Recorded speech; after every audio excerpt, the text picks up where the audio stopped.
Every foreign leader the US captured. Capturing a foreign leader is supposed to be impossible.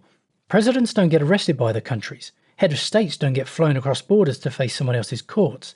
At least, that's how the system is meant to work. And yet, across more than a century, the United States has done exactly that. Sometimes with armies, sometimes with paperwork, sometimes without firing a single shot. Some captures, yes, ended wars. Others ended alliances. But a few changed how power itself is exercised. If this feels unbelievable, well, here are 8 foreign leaders the US captured. Nicolas Maduro.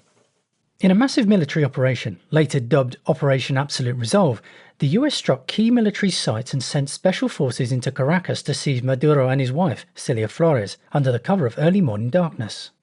By daybreak, both had been transferred first to an American warship and then to a US detention facility where they would make their first court appearance. The move stunned diplomats. Never in modern memory had the United States taken a foreign head of state into custody and brought him to face domestic charges. Critics decried the raid as a flagrant breach of international norms, while supporters hailed it as a decisive blow against transnational crime. One thing was clear. This was a moment that reset expectations about power, law and sovereignty in the 21st century.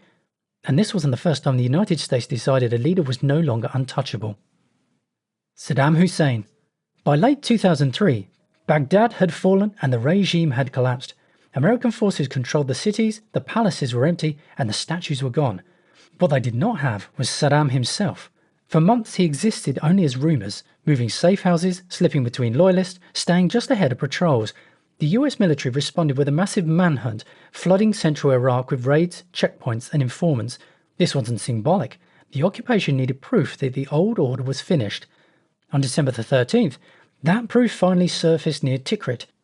Acting on intelligence from local sources, US soldiers surrounded the rural farm and uncovered a concealed underground hideout. Inside was Saddam, dishevelled, armed with a pistol, and very much alive. He was pulled from the ground, searched, examined by medics, and placed into US custody. The decision to capture him, rather than kill him, was deliberate. A public trial offered legitimacy, closure, and a clear break from the past. But not every capture came after a war. Some came after trust collapsed. Manuel Noriega. For years, Noriega sat comfortably in Panama as a US intelligence asset. He worked with American agencies, shared information, and helped advance US interests in the region. Washington tolerated his corruption, his brutality, and his growing control over Panama's institutions. As long as cooperation continued, the arrangement held. That balance eroded in the late 1980s. Noriega tightened his grip at home, interfered with elections, and became increasingly unreliable. US prosecutors unsealed indictments accusing him of drug trafficking and money laundering. Panama descended into political crisis. Street violence followed. Diplomatic pressure failed to produce movement. In December 1989, the United States escalated. Tens of thousands of US troops entered Panama during Operation Just Cause, overwhelming Panamanian forces within days. Noriega fled and sought refuge in the Vatican embassy in Panama City. American troops surrounded the building and applied pressure in unconventional ways, including non-stop psychological tactics designed to wear him down. After 10 days, Noriega surrendered. He was taken into US custody, flown to Miami, and placed on trial in a US federal court. He was convicted, sentenced and imprisoned. The ally had become evidence. But long before modern indictments, the method was simpler and just as final. Emilio Aguinaldo. By 1900, Aguinaldo led the First Philippine Republic and commanded a resistance movement that refused to dissolve after the Spanish defeat. American forces controlled major cities, yet the countryside remained contested. The conflict dragged on, costly and frustrating, with no decisive victory in sight. Aguinaldo stayed mobile, protected by loyal fighters and local support, and confident that time favoured his cause. The US command shifted strategy. Instead of chasing armies, it targeted leadership. Intelligence officers identified Aguinaldo's location in northern Luzon and approved a risky plan built on deception rather than force. In March 1901, American troops disguised themselves as Filipino reinforcements escorting captured US prisoners. The ruse worked. Aguinaldo welcomed them into his camp. Once inside, the situation flipped instantly. Weapons were drawn, Aguinaldo was restrained and informed he was now a prisoner of the United States. No siege, no final battle, the war's most important moment happened without gunfire. He was transported to Manila, sworn to allegiance, and publicly called for an end to resistance. Organised opposition collapsed soon after. As power evolved, the tools used to remove it evolved too. Juan Orlando Hernandez.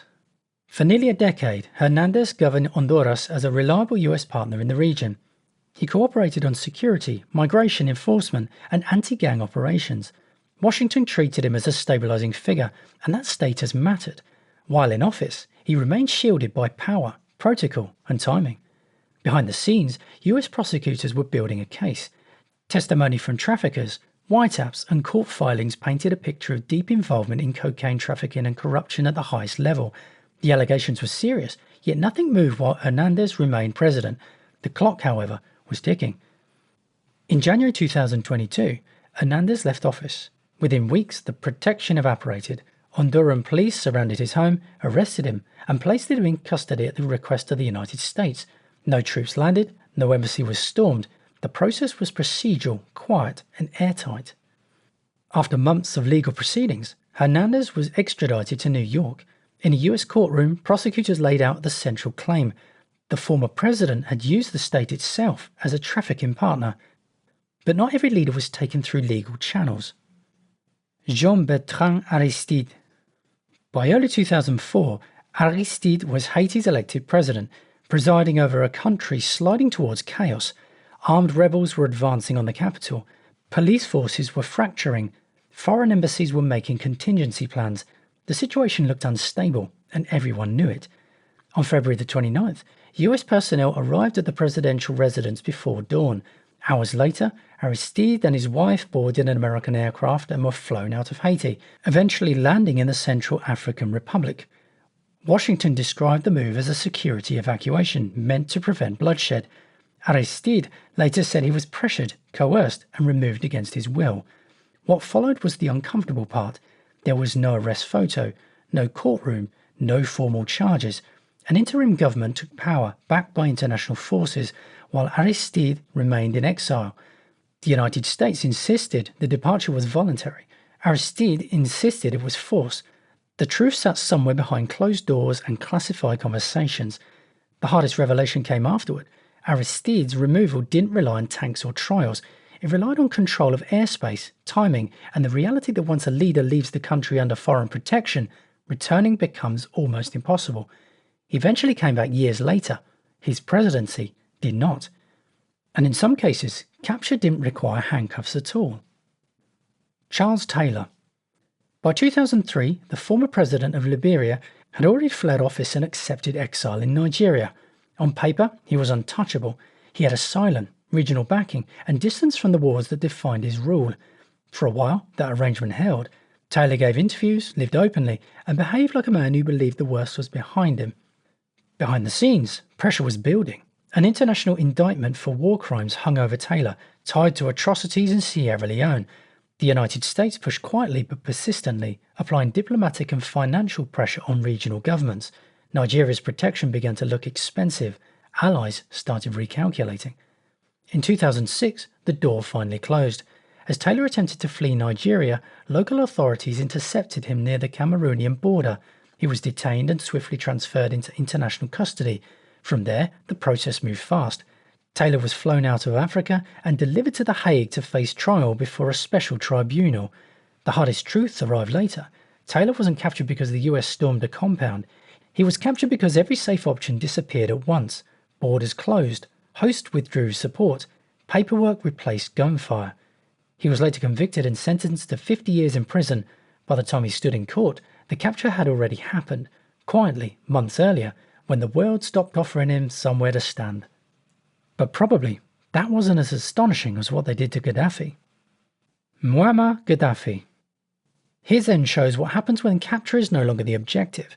You see, in early 2011, Libya fractured under uprising. Gaddafi still controlled loyal units, heavy weapons and territory. The United States and its NATO partners entered the conflict from the air, enforcing a no-fly zone and striking regime forces as the front lines shifted. The campaign focused on degrading command, armour and movement. Gaddafi remained mobile, broadcasting defiant messages and relocating as cities fell. As the weeks passed, the battlefield narrowed. NATO air power pinned loyalist convoys and cut supply routes. Rebel forces advanced street by street. The situation looked ordinary for a collapsing regime. retreats, regrouping, and a leader trying to stay ahead of the map. The break came in October near Sirte. A convoy carrying Gaddafi attempted to escape the city. NATO aircraft struck the vehicles, forcing survivors to scatter. Local fighters captured Gaddafi shortly afterward. He was beaten and killed in custody before any formal transfer or trial could occur. The hardest realization came after the images spread worldwide. There was no plan to take Gaddafi to court, no transport waiting, no courtroom prepared. The international campaign removed the conditions that allow capture to happen. When the moment arrived, control passed to the ground. His death closed the chapter quickly. It also closed the possibility of a capture that might have shaped what came next. And that's it. Now to you. What do you think? Does capturing a leader bring justice, or just move the battlefield into a courtroom? Share your thoughts in the comment section below, leave a like, subscribe, and turn on the notification bell for more amazing videos like this one.